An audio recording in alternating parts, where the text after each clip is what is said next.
그 디베이트에 오신 것을 환영합니다. 오늘 우리는 국내 바이오 기술의 최전선에 서 있는 한 기업, 큐로셀을 깊이 있게 들여다보고자 합니다. 이 큐로셀은 환자 자신의 면역 세포를 이용해서 암을 공략하는 소위 CAR-T라는 아주 혁신적인 치료제 개발로 큰 기대를 모으고 있는 곳이죠. 네, 맞습니다. 그리고 그 기대의 중심에 바로 오늘 우리가 나눌 핵심 질문이 자리 잡고 있습니다. 뭐냐면 큐로셀이 보여주는 그 획기적인 기술적 성과와 미래 성장 가능성이 지금 현재 회사가 짊어지고 있는 막대한 재무적 부담, 그리고 상업화라는 이 거대한 장벽을 넘어설 만큼 과연 충분히 강력한가? 바로 이 점입니다. 저는 큐로셀의 독보적인 기술력, 그리고 이미 확보된 구체적인 임상 데이터를 보면 그 질문에 대한 꽤 긍정적인 답을 찾을 수 있다고 봅니다.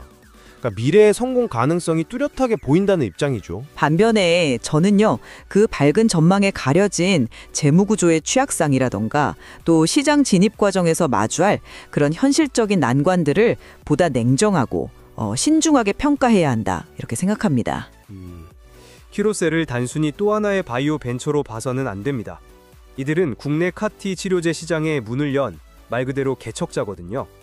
그 증거는 핵심 파이프라인인 암발셀의 임상 2상 결과에서 아주 명확히 드러납니다. 미만성 거대 B세포 림프종, 그러니까 다른 치료법이 더는 듣지 않는 말기 혈액암 환자들을 대상으로 임상을 진행했는데 완전 관해율이 67%를 넘었습니다.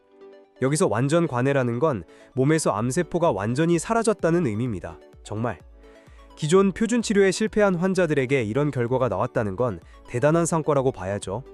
글로벌 경쟁 약물인 킴리아가 비슷한 환자군에서 한 40% 정도의 완전 관해율을 보인 것과 비교하면 이 수치가 갖는 의학적 가치는 더욱 분명해집니다. 그 점은 네네, 정말 인상적인 성과임에는 틀림없습니다. 하지만 저는 그 눈부신 기술적 성취의 이면, 그러니까 회사가 서 있는 그 재무적 기반을 먼저 봐야 한다고 생각합니다. 장밋빛 미래를 논하기 전에 지금 현재를 버텨낼 힘이 있느냐, 이걸 따져봐야 하니까요. 큐로셀은 최근 수년간 단 한 푼의 매출도 없이 작년에만 364억 원에 달하는 막대한 영업 손실을 기록했습니다. 140.5%에 이르는 부채 비율, 그리고 계속되는 손실 누적으로 자본이 잠식될 수 있다는 위험은 이건 매우 현실적인 위협입니다. 아무리 뛰어난 기술이라도 그것을 상용화할 주체가 사라진다면 그게 무슨 의미가 있겠습니까? 물론 재무적 지표가 좋지 않다는 점은 인정합니다. 하지만 그게 바로 이 논의의 핵심이기도 합니다. 지금 보이는 적자는 그냥 사라지는 비용이 아니라 안발셀이라는 그 거대한 가치를 만들어내기 위한 필연적인 투자라는 점입니다. 특히 국내에 자체의 GMP, 그러니까 의약품 제조 및 품질 관리 기준을 충족하는 생산 시설을 확보했다는 건 이건 단순한 투자를 넘어서 결정적인 경쟁 우위거든요. 해외에서 세포를 보내고 다시 치료제를 비행기로 공수해야 하는 글로벌 제품들과는 달리 신속하고 안정적인 생산이 가능하다는 것, 이건 환자의 생명과 직결되는 문제입니다. 기관 투자자들이 최근에 1,000억 원 이상을 순매수한 것도 단기 재미제표가 아니라 바로 이런 장기적이고 본질적인 가치를 보고 내린 결정 아니겠습니까? 근데 그 투자자들의 결정이 과연 합리적일지는 이건 좀 더 따져봐야 합니다. 임상 2상 결과가 아무리 좋아도 식품의약품안전처의 최종 품목 허가라는 마지막 관문이 남아있잖아요. 규제 당국이 예상치 못한 추가 데이터를 요구하기라도 하면 상업화 일정은 기약 없이 미뤄질 수 있고 그 기간 동안 회사의 현금은 계속해서 소진될 겁니다.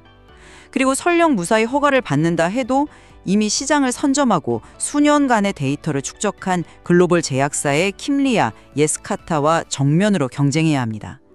게다가 수억 원에 달하는 약값이 건강보험 급여 목록에 오르지 못한다면 과연 얼마나 많은 환자들이 이 치료제를 사용할 수 있을까요? 기술의 혁신성만큼이나 이 냉정한 시장의 현실을 간과해서는 안 된다는 거죠. 바로 그 지점에서 첫 번째 토론이 시작되는 것 같습니다. 현재 큐로셀의 가치평가가 과연 적정한가 하는 문제 말입니다. 회사의 순자산 가치 대비 주가가 얼마나 높은지를 보여주는 지표, PBR이 30배가 넘습니다. 일각에서는 이걸 거품이라고 하지만 저는 이게 암발셀의 성공 가능성과 차세대 파이프라인의 잠재력을 시장이 정당하게 평가한 결과라고 봅니다. 2029년이면 45조 원 규모로 성장이 예상되는 이 글로벌 카트 시장의 잠재력을 고려할 때 국내 선두주자인 큐로셀의 현재 가치는 오히려 시작점에 불과할 수도 있습니다. 그 평가는 성공이라는 단 하나의 시나리오에 모든 걸 건, 뭐랄까, 지나치게 낙관적인 희망 회로에 가깝다고 생각합니다. 임상 실패, 허가 지연, 경쟁 심화, 보험 급여 실패, 이런 수많은 리스크 변수 중에 단 하나만 현실화되어도 그 가치는 순식간에 무너질 수 있는 모래성 같다는 말입니다. 현재 큐로셀은 적자 기업이라 주가 수익 비율, PER은 산출조차 되지 않습니다.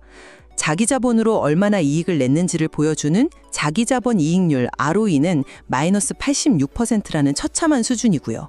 이것은 미래 가치라는 이름으로 현재의 명백한 위험 신호를 애써 외면하고 있는 것은 아닌지 우리에게 되묻고 있는 겁니다. 그 위험 신호라는 표현은 조금 과하다고 봅니다. 기술 특례로 상장된 바이오 기업의 재무제표는 전통적인 제조업의 잣대로 해석해서는 안 됩니다. 이게 이제 두 번째 쟁점인 재무 리스크를 어떻게 바라볼 것인가의 문제로 이어지는데요. 방금 지적하신 그 연간 364억 원의 영업 손실은 사실상 그 금액 전부가 연구 개발비, 즉 미래 파이프라인의 가치를 높이는데 직접 투입되고 있는 돈이거든요. 상장과 유상증자를 통해 확보한 자금이 사라지는 게 아니라 무형의 자산으로 차곡차곡 쌓이고 있는 과정으로 봐야 한다는 겁니다. 증권가의 예측 자료를 보면 암발셀이 성공적으로 상용화될 경우 2026년에는 1,140억 원의 매출과 544억 원의 영업이익을 기록하면서 흑자 전환이 가능할 것으로 보고 있습니다. 그때가 되면 지금의 재무 구조는 완전히 다른 모습이 될 겁니다. 그 예측은 모든 것이 계획대로 정말 단 하나의 차질도 없이 완벽하게 진행되었을 때 가능한 최상의 시나리오일 뿐이죠. 바로 그 2020년까지 회사가 버틸 수 있느냐, 이게 핵심입니다. 그때까지 회사는 밑빠진 독에 물 붓듯이 막대한 현금을 계속 소진해야만 합니다. 만약에 상용화가 예상보다 1년, 아니 단 6개월만 지연된다면 어떻게 될까요?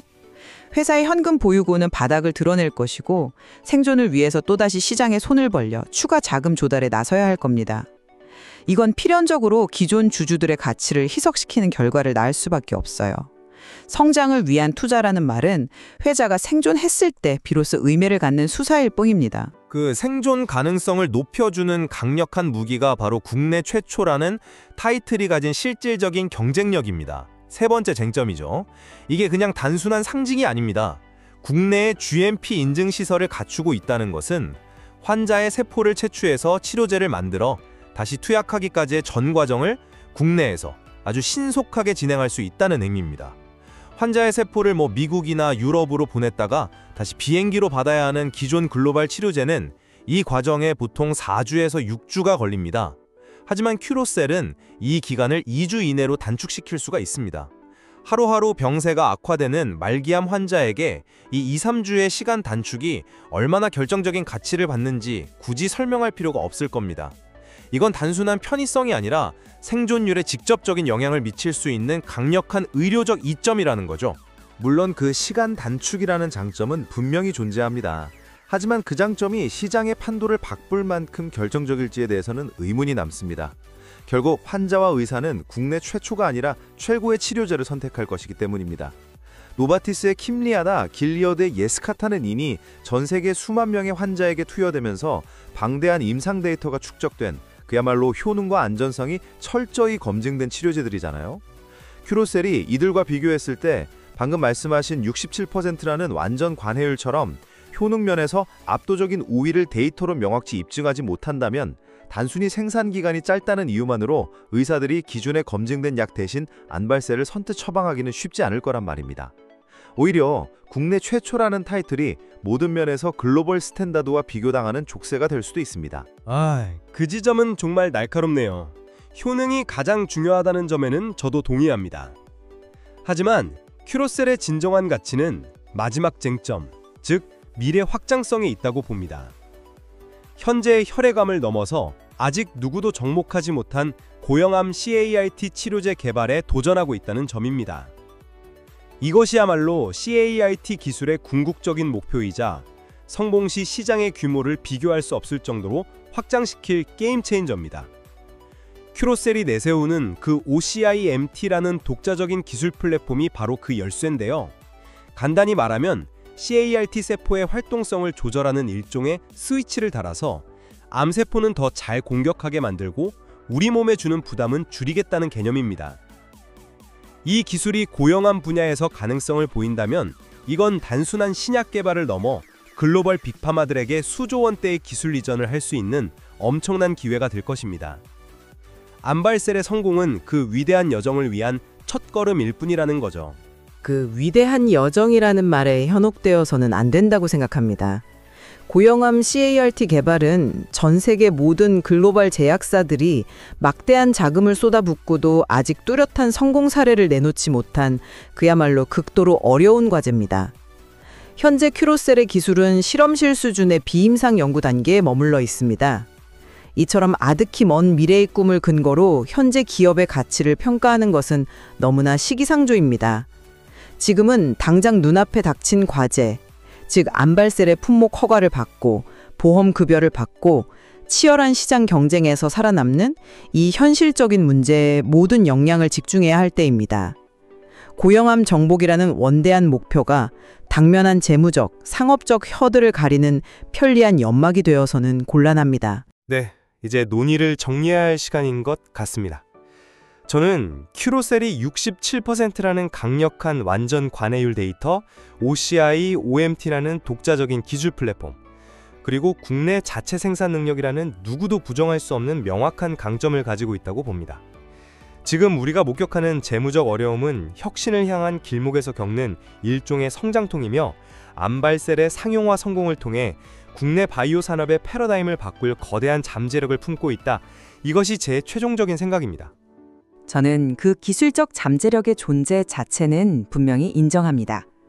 하지만 그 잠재력이 반짝이는 현실이 되기까지 넘어야 할 산이 너무나도 많고 험준하다는 점을 강조하고 싶습니다. 언제 터질지 모르는 재무적 불안정성, 한 치 앞을 내다보기 힘든 임상 및 허가 과정의 불확실성, 그리고 이미 시장을 장악한 거대 글로벌 기업들과의 치열한 경쟁이라는 현실의 장벽을 결코 가볍게 여겨서는 안 됩니다. 높은 기대만큼이나 추락했을 때 충격이 클 수 있는 거대한 위험 또한 공존하고 있다는 말입니다. 큐로셀의 사례는 하나의 혁신 기술이 시장에서 실질적인 가치로 인정받기까지 얼마나 험난한 여정을 거쳐야 하는지, 동시에 그 성공에 가져올 무한한 가능성을 선명하게 보여줍니다. 앞으로 암발셀의 최종 허가 여부와 상업화 이후 시장의 평가는 우리가 계속해서 주목해야 할 중요한 이정표가 될 것입니다. 오늘 우리의 논의가 큐로셀이라는 기업을 둘러싼 희망과 우려를 다양한 관점에서 깊이 있게 살펴보는 계기가 되었기를 바랍니다. 혁신에 대한 투자와 현실적인 유형 관리 사이에서 어떤 선택을 할 것인지 그 최종적인 판단은 이제 여러분의 몫입니다.